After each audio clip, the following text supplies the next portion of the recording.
السلام علينا وعلى عباد الله الصالحين.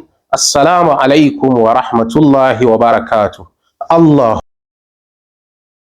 Menene ma'anar wannan ɗaga hannu da 'yan shi'a suke yi a bayan kowace sallar farilla bayan sun yi sallama? Kuma menene amfanin yin haka? Shin cewa suke yi khanal aminu, khanal amin, khanal amin, ma'ana amintacce, wai mala'ika Jibril ya ci amana, mala'ika Jibril ya ci amana, mala'ika Jibril ya ci amana? Ko cewa suke yi Allah ya tsine wa na farko, Allah ya tsine wa na biyu, Allah ya tsine wa na uku? Sam ba haka bane ba. Wannan yana daga cikin ƙarairayin da maƙiya shi'a suke yaɗawa, cewa shi'a in sun idar da sallah suna cewa Allah ya tsine wa na farko, Allah ya tsine wa na biyu, Allah ya tsine wa na uku. Sam ba haka bane ba. Abinda shi'a suke faɗa a bayan kowace sallar farilla in sun idar, suna cewa Allahu akbar, Allahu akbar, Allahu akbar. Suna yin kabbarori ne guda uku, wanda mustahabi ne ya zo daga annabi sallallahu alaihi wa alihi wa sallama da ruwayoyin ahlul bait alaihi salam, cewa idan mutum ya idar da sallah, daga cikin zikirai da addu'o'i da zai fara yi shine yayi kabbarori guda uku na godiya ga Allah subhanahu wataala.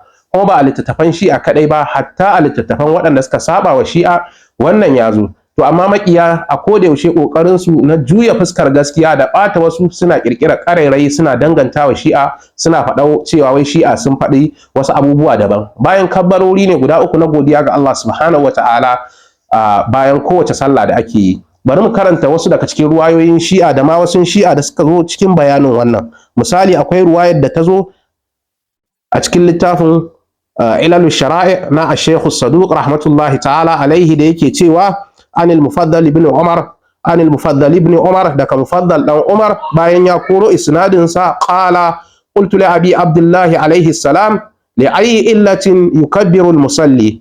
نتي da Imam Ja'far Sadiq, daga wani menene dalilin da yasa mutum yana yin sallah yake yin kabbarori guda uku, ba'da taslimi thalathan yarfa'u biha yadayhi, da yake daga hannayensa guda uku bayan ya idar da sallah. Faqala, sai Imam Ja'far Sadiq yace لأن النبي دومن منزان الله لما فتح مكة باين يا بود مكة صلى بأصحابه الظهر عند الحجر الأسود. لما منزان الله يا بود مكة يصلى واتو أوجن يصلى أزهر أديدي دوسن الحجر الأسود.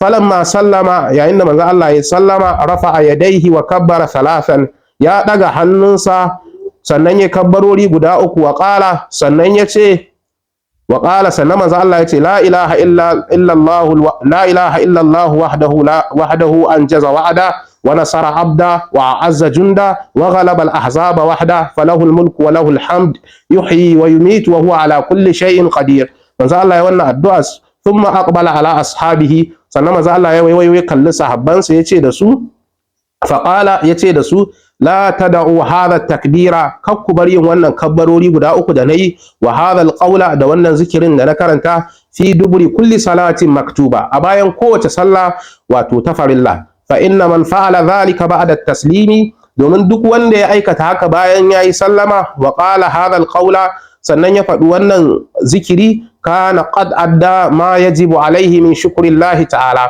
lallai yayi abin da ya kamata yayi na godewa Allah subhanahu wa ta'ala ala taqiyatul islam, bisa Allah subhanahu wa ta'ala da ya karfafi musulunci, wa jundihi ya kuma karfafi rundunarsa. Wannan hadisi a cikin wasa'il shi'a ma ya zo juz'i na 6 shafi na 453.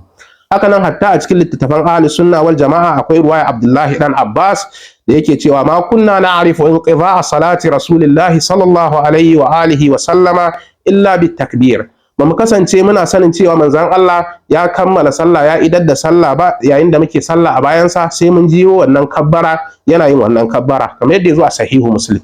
Kenan wannan kabbarori ne guda uku, gini akan irin waɗannan ruwayoyi malaman shi'a suka yi fatawa akan cewa mustahabbi ne, ba wajibi bane. Bayan mutum ya idar da sallah ya daga hannunsa ya kabbarori guda uku domin godiya ga Allah subhanahu wataala. Ba wai yan shi'a suna tsine wani sahabi bane, kuma ba wai yan shi'a suna cewa khanal aminu, wai mala'ika Jibril ya ci amana da bai ba Imam Ali alaihi salam annabta ba. Wannan ƙarya ne da sharrin makiya. Wassalamu alaikum wa rahmatullahi wa barakatuh.